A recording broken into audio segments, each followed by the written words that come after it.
सभी मेरे साथियों को जय भीम, नमो बुद्धाय। 2 या 3 मिनट का ही समय मेरे पास है। अनाउंसमेंट हो रही है। आज मैं सुबह से दरअसल कल ही दिल्ली में आ गया था। दिल्ली में डॉक्टर बाबा साहब अम्बेडकर जी के स्मारक को अभिवादन करने के बाद कल 30 सितंबर थी। 30 सितंबर 1956 को बाबा साहब ने आरपीआई की स्थापना की थी और इसलिए उस दिन के औचित्य को याद रखते हुए बाबा साहब को अभिवादन करने के लिए बाबा साहब के अलीपुर रोड के बंगले पर हम गए और आज सुबह 5 बजे ही हम लोग हाथरस के लिए निकले। हाथरस के एसपी वहाँ पर उन्होंने हम लोगों को गांव के अंदर जाने से रोका और फिर हमने सपा बसपा का जो आंदोलन चल रहा था वहाँ पे भी हम लोग शामिल हुए और फिर एसपी से और डीएम, यहाँ पर कलेक्टर को डीएम कहते हैं, डिस्ट्रिक्ट मजिस्ट्रेट कहते हैं, उनसे मेरी चर्चा हुई। करीब 45 मिनट से लेकर 1 घंटे तक मेरी चर्चा हुई और एफआईआर की कॉपी हम लोगों ने देखी है, मेडिकल रिपोर्ट की कॉपी हमने देखी है और इसलिए मैं आप लोगों को ये सच पूरे देश को और विदेशों में बैठे हुए सभी लोगों को बताना चाहता हूँ। एफआईआर के कॉपी के अनुसार देखिए, मैं आपको एक छोटी सी चीज़ बताना चाहता हूँ। किसी की साइकिल भी गुम हो जाती है ना, तो वो 2 पन्ने का एफआईआर बनाता है, 2 पन्ने की कंप्लेंट देता है। यहाँ पर लड़की के साथ, बच्ची के साथ, अब पहली बात तो ये एक आप लोगों को अजीब लगता होगा, जब ब्राह्मणों की बच्ची के साथ बलात्कार होता है तो उसकी आइडेंटिटी, उसकी पहचान छुपा कर रखते हैं, उसका नाम भी नहीं पता होता। निर्भया का नाम बताओ मुझे क्या है? निर्भया का किसी को नाम पता नहीं है, लेकिन हमारी बच्ची का पहले दिन से उसकी आइडेंटिटी बताई गई कि वो मनीषा वाल्मीकि है, यानी वो वाल्मीकि समुदाय से है, इसलिए बाकी किसी ने आंदोलन करने की ज़रूरत नहीं है। पहला यहाँ पर रूल तोड़ा गया। दूसरा रूल मैं बताता हूँ। एफआईआर हम लोगों ने देखा, सिर्फ 4 सेंटेंस का एफआईआर है। गैंग रेप के लिए एफआईआर किया जाता है 4 सेंटेंस का, और 4 सेंटेंस क्या है? माँ का नाम रामा लिखा गया है, भाई का नाम संदीप है और मनीषा। ये तीनों भी खेत पर बाजरे के खेत पर बाजरा काटने के लिए रात के 9:30 बजे गए थे और भाई वो घास रखने के लिए घर में जाता है और फिर जो लड़का है ठाकुर, वो आकर मनीषा की छेड़ निकालता है, गला दबाता है और उतने में माँ चिल्लाती है और भाई दौड़कर आ जाता है और ये जो लड़का है ठाकुर, वो भाग जाता है। बस इतना ही वाकया एफआईआर में किया गया है, एफआईआर में बताया गया है। अब पुलिस का ये कहना है कि पुलिस की थियरी देखो क्या है। पुलिस की थियरी है कि उसने सिर्फ गला दबाया था और भाई आ गया तो वो भाग गया और फिर लड़की गिर गई। गिरने के बाद एक ईंट पर, ये जो भाग होता है गले का, ये भाग उसका ईंट पर वो टकराई और ईंट पर टकराने से जबान बाहर आई और जबान बाहर आने के बाद दांतों के नीचे वो आकर कट गया। ये पुलिस की थियरी है। सेकंड 14 सितंबर को ये बलात्कार होता है, 14 सितंबर को गैंग रेप होता है, 22 सितंबर को मेडिकल होता है। 14, 15, 16, 17, 18, 19, 20, 21, 22, 8 दिनों के बाद मेडिकल रिपोर्ट की जाती है और मेडिकल रिपोर्ट देखिए क्या कहती है। मेडिकल रिपोर्ट कहती है कहीं पर भी शरीर पर चोट ही नहीं है। इसलिए मैंने अभी बीएम न्यूज़ का आप वीडियो देख रहे होंगे, उस पर मैंने कहा है कि लड़की को कुछ हुआ ही नहीं, वो अपने आप ही मर गई है, क्योंकि मेडिकल रिपोर्ट कहता है ना तो बलात्कार की कोशिश की गई है, कोई खरोच तक नहीं है मेडिकल रिपोर्ट में। अब मेडिकल रिपोर्ट देखिए कैसा है। जितने भी मेडिकल डॉक्टर्स हैं सारे ठाकुर हैं, खुद डीएम ठाकुर है, गुनेगार ठाकुर है, सभी लोग यहाँ पे ठाकुर हैं और इनके ऊपर ये एफआईआर जो लिखी गई है, मेडिकल रिपोर्ट बनाई गई है, ये इनके ऊपर ना आए इसलिए इन्होंने ये मेडिकल रिपोर्ट दूसरे डिस्ट्रिक्ट से बनवाई है। यहाँ पर आज मैं सुप्रीम कोर्ट के लॉयर लेकर गया था, साथ में सारा उनका ये सुना हमने, उनकी थियरी सुनी और देखिए मेरे पर कितना प्रेशर था।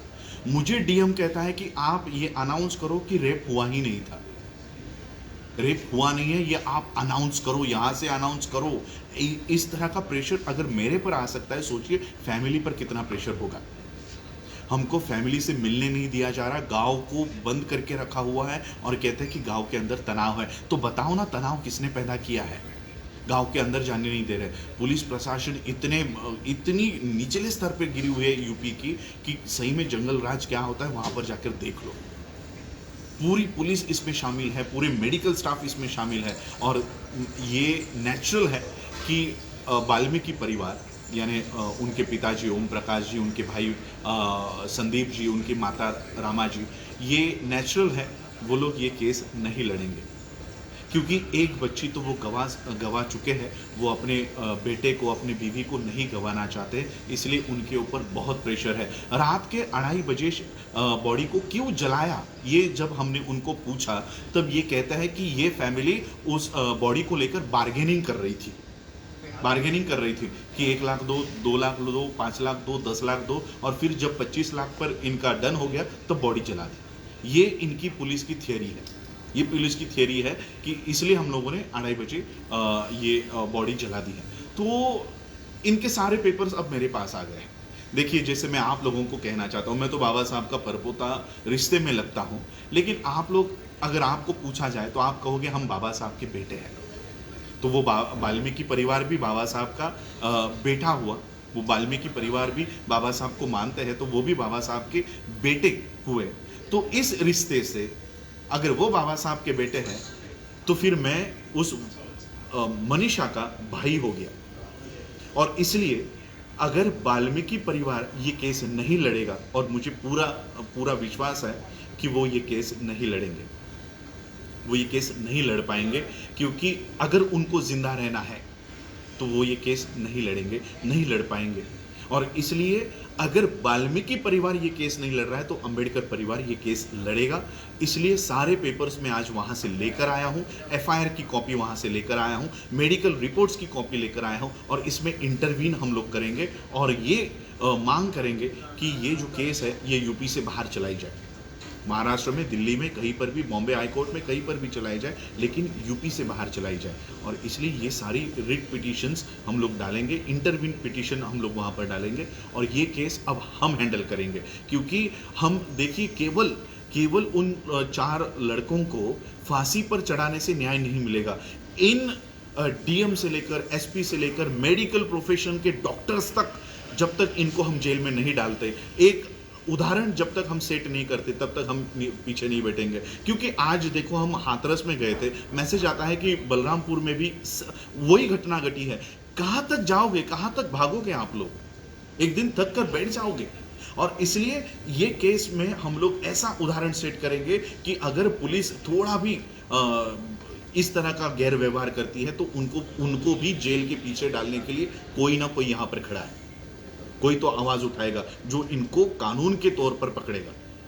और इसलिए आज ये सारे पेपर्स यहाँ से लेकर जा रहा हूँ, और within a week interview application file करके ये सारा मामला हम लोग लड़ेंगे। वाल्मीकि परिवार भी अगर नहीं लड़ता हो तो हम लोग लड़ेंगे, और वो भी बाबा साहब के उस ऑर्गेनाइजेशन से जो बाबा साहब ने 30 सितंबर को बनाई थी, रिपब्लिकन के नाम से हम लोग ये ऑर्गेनाइजेशन को, सोशल नॉट पॉलिटिकल, कोई मेरा पॉलिटिक्स से लेना देना नहीं है, सोशल मूवमेंट हम लोग बाबा साहब की ये फिर से शुरू करेंगे। आज देखिए कितनी ताकत है अंबेडकर में। आज गांधी को डिस्ट्रिक्ट के बाहर रुका गया, लेकिन मैं वहाँ पर एक अंबेडकर, वहाँ पर एसपी, डीवाईएसपी, डीएम से जाके वो सारे पेपर लेकर आया है। और इसलिए मैं आप लोगों से अपील करना चाहता हूँ, आप लोग देश में, पूरे स्टेट्स में आप लोग ये आंदोलन कर रहे हो, लेकिन उसी के साथ हमको संवैधानिक माध्यम से भी ये आंदोलन करना होगा। मैं इतना ही आज आप लोगों को बताना चाहूँगा, क्योंकि देखिए इतना प्रेशर था, मुझे बताया गया था कि दिल्ली, यूपी में गाड़ियाँ पलटी होती रहती है, मुझे बताया गया था। इसलिए मैंने कहा कि जब तक मैं जिंदा पहुँचूँ दिल्ली में पहुंचने के बाद ये सारी बातें मैं आपको बताऊंगा। इस तरह का एफआईआर बनाया गया है, इस तरह के मेडिकल रिपोर्ट्स बताए गए हैं। मुझे खुद डीएम प्रेशराइज कर रहे थे कि आप ये बताओ कि कोई रेप हुआ ही नहीं है। अब मैं आपको बताता हूँ, डीएम हो, एसपी हो, या देश का नहीं विदेश का कोई भी आकर ये बताए कि रेप नहीं हुआ है, तो भी इसे नहीं माना जाएगा, क्योंकि बच्ची ने, मनीषा ने मरते वक्त ये कहा है कि उसके साथ सामूहिक बलात्कार हुआ है। और वर्ल्ड का कोई भी कोर्ट जो डेथ हमारा होते समय हम जो बयान देते हैं उसको झूठा नहीं साबित करते। और इसलिए जो एफआईआर बना है, जो मेडिकल रिपोर्ट बना है, ये सारे के सारे मनीषा के उस डेथ के समय जो बयान उसने दिया है, ये लागू होता है और ये सारे इसमें दोषी पाए जाते हैं। हम केवल इनकी नौकरियां नहीं, इनको जेल के पीछे, सलाखों के पीछे डालने की पूरी व्यवस्था करेंगे। और मैं आप लोगों से ये साथ चाहूँगा कि ये मूवमेंट आप लोगों को संवैधानिक माध्यम से लड़नी है। कई सारे लोग इसको राजनीतिक तूल देने के लिए अपने अपने यहाँ से, मुझे कई सारे, मैं किसी संगठन की बुराई नहीं करना चाहता हूँ, लेकिन कई सारे संगठन जो शुरुआत में मुद्दा उठाते हैं और फिर इसको आप लोगों ने देखा है कि हमारे बच्चों को जेलों में लेकर जाया जाता है और जो नेता ये सारे मुद्दों को उठाता है वो भाग जाता है। तो मैं आप लोगों से विनती करना चाहूँगा कि ऐसी मूवमेंट मत चलाइए जहाँ पर क्योंकि संविधान आपके पक्ष में है, संविधान आपके पक्ष में है। संविधान बाबा साहब अम्बेडकर आपको वो सेफ गार्ड देकर गए हैं। इस सेफ गार्ड को ठीक तरह से इस्तेमाल कीजिए। ये जो सरकार है, योगी की सरकार हो, मोदी की सरकार हो, इनको हम संविधानिक माध्यम से पकड़ेंगे। लेकिन इस तरह के अगर हम लोग मोर्चा और अनकॉन्स्टिट्यूशनल काम करते रहेंगे तो हमारे लोगों को फंसाएंगे ये लोग। इसलिए मैं आप लोगों से विनती करना चाहता हूं कि ये पूरे मामले को संवैधानिक माध्यम से हम लोग हैंडल करेंगे। एसपी हो, डीएम हो, मेडिकल जिन्होंने ये रिपोर्ट बनाई है, ये सारे के सारे फंस चुके हैं और इसलिए हम लोगों को उस तरह से इस केस को हैंडल करना होगा और पूरा का पूरा ये केस हम लोग लड़ेंगे, हाई कोर्ट में लड़ेंगे और यूपी के बाहर लड़ेंगे। ये मैं आज आप लोगों को बताने आया था कि किस तरह से पुलिस बोल रही है कि लड़की को कोई इंजरी ही नहीं हुई थी। तो सोचिए, अगर पुलिस ये कह रही है, मेडिकल रिपोर्ट ये कह रही है कि इंजरी ही नहीं है, तो फिर ये सांस रुकी कैसे? यहाँ की जो रीढ़ की हड्डी होती है, ये टूटने की वजह से सांस रुक गई है। तो ये रीढ़ की हड्डी कैसे टूट गई? रीढ़ की हड्डी टूटने के लिए पहले आपकी ये मांस को टूटना पड़ेगा, हड्डियों को टूटा होगा। तो ये कह रहा है कि कोई खरोच ही नहीं है, शरीर पर कोई खरोच नहीं है, ये मेडिकल रिपोर्ट बताता है। तो देखिए, इस तरह के सारे ये पेपर्स, इसलिए ये जानकारी मैं लेकर यहाँ तक कैसे पहुँचा हूँ मुझे पता है और इसलिए मैं आप लोगों से यही आशा करता हूं कि आप लोग मुझे इस मूवमेंट में आप लोग साथ दीजिए। कोई राजनीतिक मेरा इसमें मंशा नहीं है।